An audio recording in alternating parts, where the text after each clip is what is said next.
the Central Library, and we'll welcome you to Crafting with Tiff and Tosh. In today's special crafting class, we're going to be working with my favorite items. What is that, of course? Flowers. So, to get started, we're going to start with my favorite flowers of all, and those are roses. One of the first projects that I did at home, really easy, is my floating roses. You're wondering, how did I do that? So, at Michael's for $2, you can get these little pin frogs. They're little metal pin frogs that you could just put your flower on and call it a day. So, to get flowers, I would recommend either cutting some in your yard or going to the local nurseries or stores. So to make sure that you don't have any pokies, I would recommend cutting off all the spikes, the stems, cutting the leaves down. So to make sure that this is, fits my jar, as you can see my jar is pretty long, so I'm going to want to make it so it's kind of low. So you can measure it. You're just going to get your usable tools. I got my cutting shears. Just cut a little bit of the rose. Once that's cut, you're just going to get your little metal, put it on right in the middle, just like that. And look, it's all nice and set. Then you're just going to drop it in the water, pour some water on it, getting more water. Well, I ran out of water, but that's okay. You get the idea. So these are them right here. They're going to be covered with water, and you can put these as really nice floating decorations. Okay, so my next one we're going to do is one of my favorite things to do in my bathroom. You're thinking, what can you put in your bathroom that are flowers? Okay, I know. I'm going to do something crazy. I'm going to pull out my favorite things, which are lavenders and eucalyptus. So what you can do is you can get these at the store. They're wild, running around, and you're going to put them together. As you can see, I have two different bushels. So let me get the bushels apart. It would help if I remember to take off the rubber band, but that's okay. I can always cut it because I'm not going to need a rubber band right now. And you're just going to get a few of them. I like to make multiple bushels so that I can use it multiple times. And you're just going to gather them together, short and easy, until you have them gathered up all together in this neat little pile. It gives off the most wonderful smell. You feel like you're in a spa when you're in your bathroom, and I think that's that's a cool feeling. So just get them together, gather them up, and slowly but slowly, I just start gathering stuff together, just like that. You can put all the bushes of bowls together or not. Then you're going to get a rubber band or a hair tie. Hair ties are great because you can use them multiple times, as well as rubber bands if you don't have it. Oops, just broke it. That's great because I have backup rubber bands. So you're going to tie it together, pull them through, and you can get my broken hair tie, or you can just get another rubber band and just hang it in your bathroom, just right off the shower head. And then there you go. Get your own little bushels. All right, moving on to the big boy, one of my favorites. So let me just put these all together for later because, you know, it's going to look super nice in my bathroom. I'm going to toss this to my colleague. Thank you. When you do flowers, it's always nice to have friends helping you out. Okay, now, the big boy.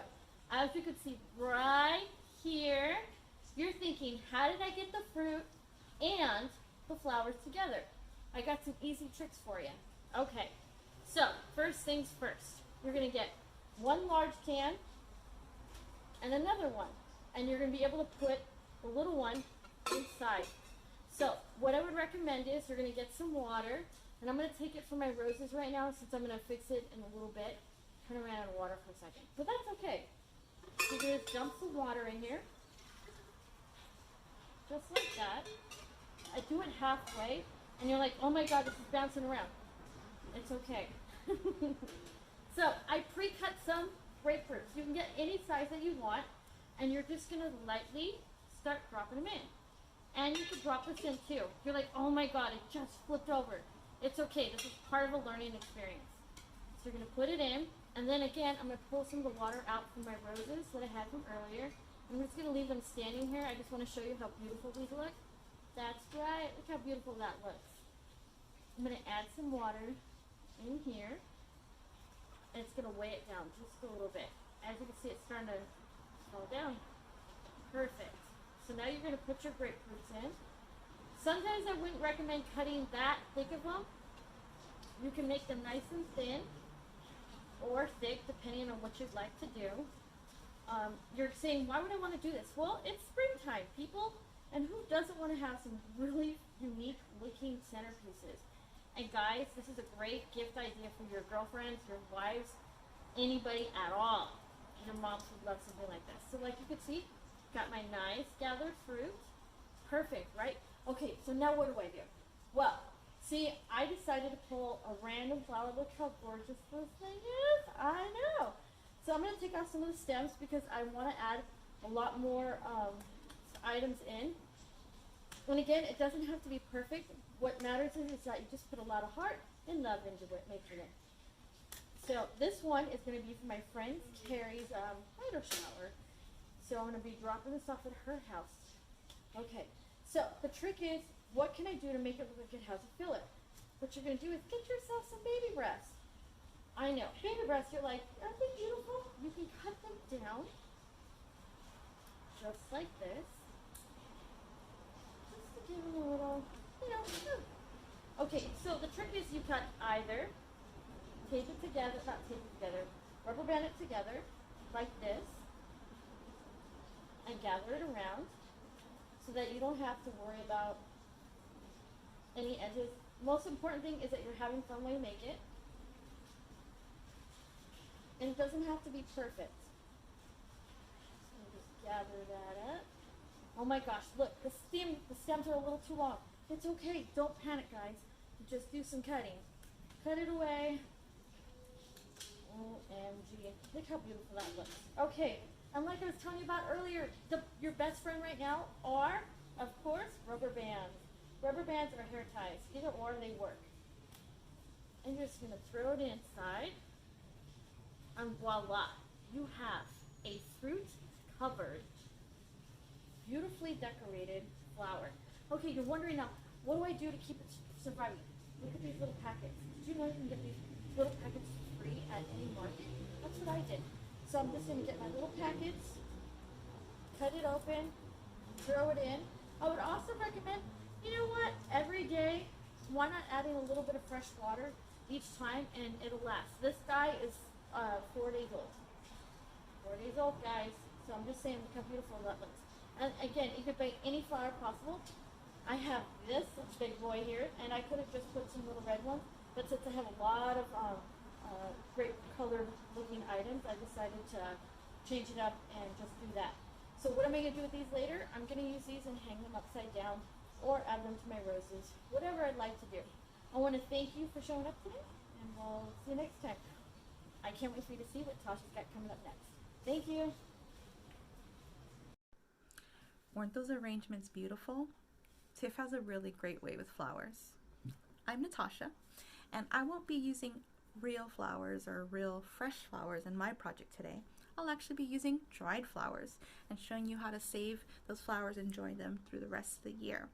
Now, Tiff was nice enough to bring me some extra of her flowers, so I'm going to be drawing these for a future project, but I have some pre-prepped dried flowers to show you. Now, these are rose petals. These are some nice beautiful purple flowers. I also have some dried baby's breath in here. And don't they look great just sitting in jars? But it's also a nice way to store them for a rainy day project. So, hand making paper. That's what we're going to be doing today, and we're going to be using it for bookmarks. Now, we can put lots of stuff in handmade paper. Dried flower petals is what we're going to be doing. And usually you need special equipment to make paper, but I found a really neat way online to do it without anything too fancy. So let me show you what you'll need to do. Now, I will grab, first things first, dried flowers. Anything will do, like I said, as long as you make sure they're not fresh. You do want to use dried flowers for this. You're also going to need paper, scrap paper in fact. And I've just been collecting some. You can also use colored scrap paper. You can also use ink cartons. So you can collect these two and break them down. You'll also need a jar, and that's what we'll be soaking the paper in. You'll need a cup, and a sponge. This is to hold water from the sponge. Some tea towels, linens. These are just little fresh tea towels. You can use paper towels as well if you don't have access to tea towels. You'll also need a small tray. I'm just using a glass oven tray. You'll need a spatula or spoon, a blender, which I don't have here, and one of these. This is what's going to make it easy for us to make our paper. This is just a mesh drawstring vegetable bag, one of the reusable kind that you can take to the market and hold your fruits and veggies in. Now you can also use a piece of screen if you have it, but basically we're just going to need something that the water can flow through and catch our pulp once we're making our paper. So now that we have everything we need, let me switch to a different angle and let's get started. Alright, so first things first, we need to prep our paper. So like I said, I've been collecting some old scrap paper. And what you'll want to do is start shredding it. So you'll want pieces about this size, just strips, just little chunks, because what we'll be doing is soaking it and basically preparing it for the blender to turn it into pulp. So once you are shredding this, you'll need your jar, which I have one here already with some papers soaking in it. And you'll just keep adding in here. Now ideally they should soak maybe overnight, but a few hours should do it as well. The longer you soak it, the easier it is for your blender to take it apart. Just make sure that whatever you put into the jar, you top it off and cover it with water. So this, I would fill up a little bit more water, close it up, and let it sit overnight. And I just have a recycled applesauce jar for this here. Now, I don't have overnight for you guys to have to wait for this. And I don't necessarily want you guys to have to listen to the blender going. So once it's been soaking like this, what you'll do is get a blender, put it inside. I would add a good amount of water, but you can always add more water as your blender kind of struggles to cut it apart. And what you're looking to get is a consistency like this. I've pre-blended some for you guys. Just a nice chunky pulp. Now you can see some colors in there, and that's from different papers that had colors, but I also already threw a couple petals in here, but I'm going to add some more for you guys to see. So I'm going to open this up and let you see the consistency a little bit.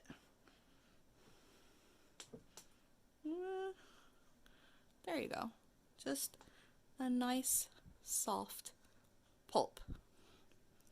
Alright, so like I said, if you'd like, you can add whatever kind of petals, grasses, leaves. You just want to make sure that they're dried. So I'm going to shred up one of these purple ones in here.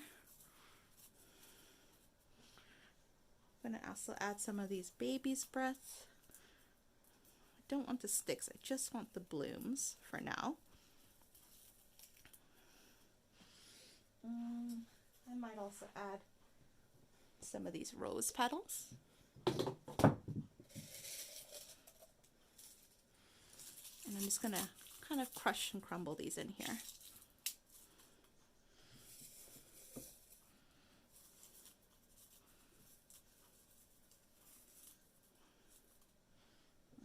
Alright, and I have some leaves that are dried that I'll add as well.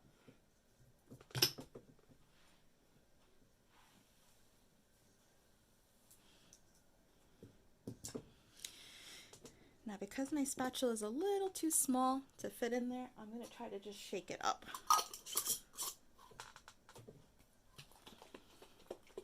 And incorporate those petals into my paper pulp. See? They're starting to mix in there. Awesome. So that's ready. And that's pretty much all we need ingredient wise. Now it's the actual setup. So like I said, usually you need special tools in order to do handmade paper. You'll need a frame and decal, they're called, and it's like a frame with a screen in it that you use to kind of sift out the water and paper pulp. But we're not going to be doing that today. What we are going to be doing is taking our mesh and laying it across our dish, just like that. Then we're going to be getting our paper pulp and pouring it here. Basically, we're kind of making our own homemade screen because we're going to be lifting this out. But first, we're going to be helping it along to drain out as much water as we can. So our paper that we make is going to be a little thicker than the paper that you would make the traditional way. But like I said, it's nice because it doesn't need any special tools. And because the paper is a little thicker, it does kind of hold the petals a little bit better. So I'm going to pour it out. Looks so yummy, doesn't it? Not too much. I can always add more. And I'm going to take my spatula and start spreading it out. And I basically want to cover the entire bottom of the pan. And I think I might have a little bit too much in here, so I'm going to take it out. You basically want the bottom covered evenly, but you don't want it to be so thick that it doesn't really dry. There we go. So I took a little bit out of mine, making sure there's not any big lumps. You can use your hands as well. I'm trying to make it not as messy for you guys.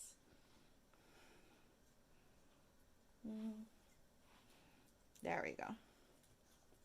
So you can kind of see already some of my little petals in there. But if you want, you can always sprinkle a couple more after the fact and just kind of embed it in.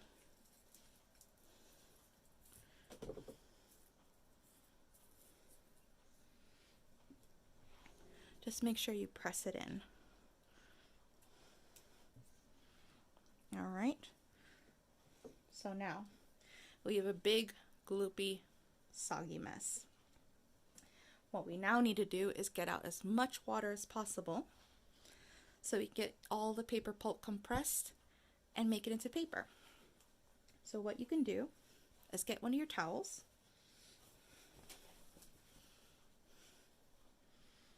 put it over, press it down, and then this is where our sponge comes in.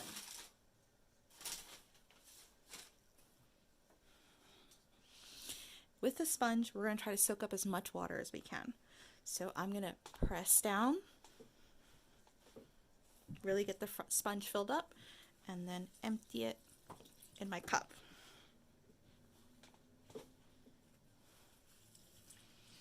So as I'm pressing, I'm taking out a lot of the water, but I'm also compressing the paper pulp.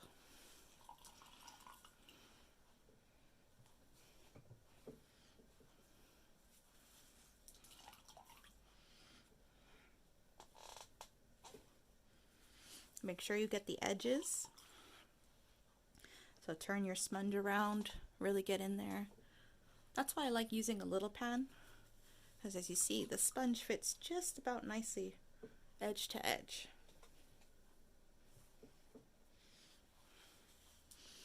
Now the linen on top is kind of helping it have a nice flat base for the paper to rest on, but it's also soaking up some of the pulp water as well.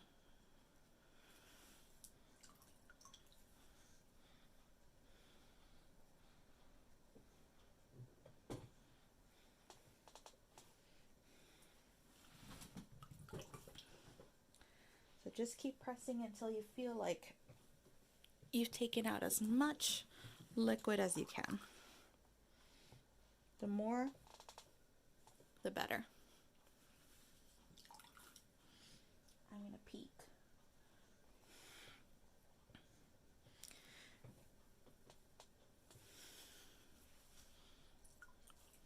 Now, I'll show you what it kind of looks like under there. Much flatter, much more paper-like. Now I've taken out a good amount, so I think it's ready to flip, but I could definitely keep going if I want to make sure it gets extra dry. All right, so I've made a little bit of space for myself, and we'll be taking out our paper. So to take it out, you'll want to take one of your extra linen sheets, lay it down, and we're going to flip it on here. If you don't feel comfortable flipping, you can also put it on top and flip it this way. So I'm going to lift it out.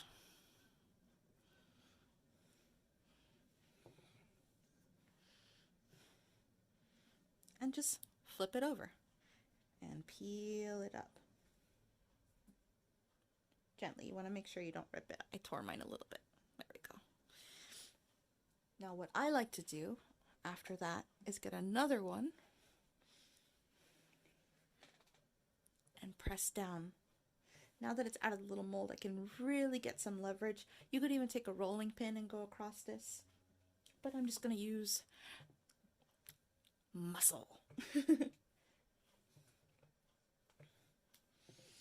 flip it. Remember, the paper's sandwiched in between here.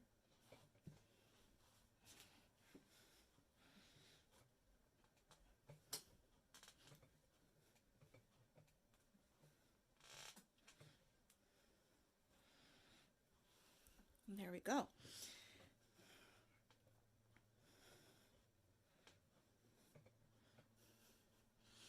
Now you'll leave it like that to dry. I would say overnight, or put it in a nice sunny spot. And what you'll get, once it's dry,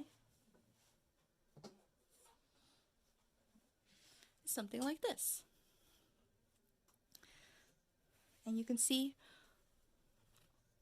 all my petals are in there, and they've kind of spread some of their color. It's really beautiful. And yes, it does have irregular edges, but you can cut this down to whatever shape you'd like. So, since we're making bookmarks today, I am going to cut these at a nice long rectangle.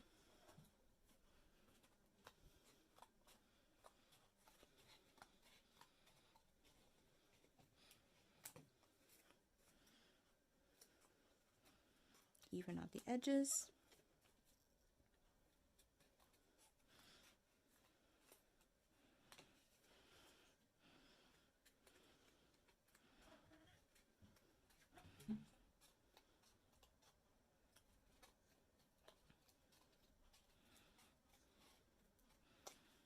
And there you go.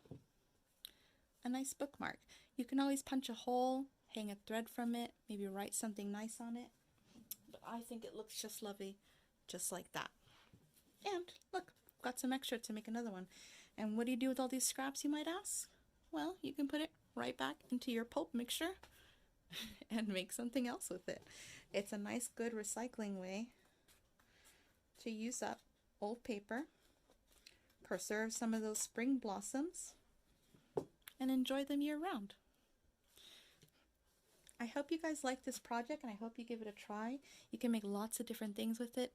Comes out really beautiful, really easy to do, and you can always mix in different kinds of mix-ins, grasses, things like that. If you want to make different kinds of looks, patterns, colors, it's really up to you, and it's just a really creative process that's not too hard once you get all your ingredients and elements together. Well, I hope you give this a try. Thank you for joining us for this special spring-themed art night, and I hope you check out some of the other shows and programs that we have going on. Thank you guys. Bye.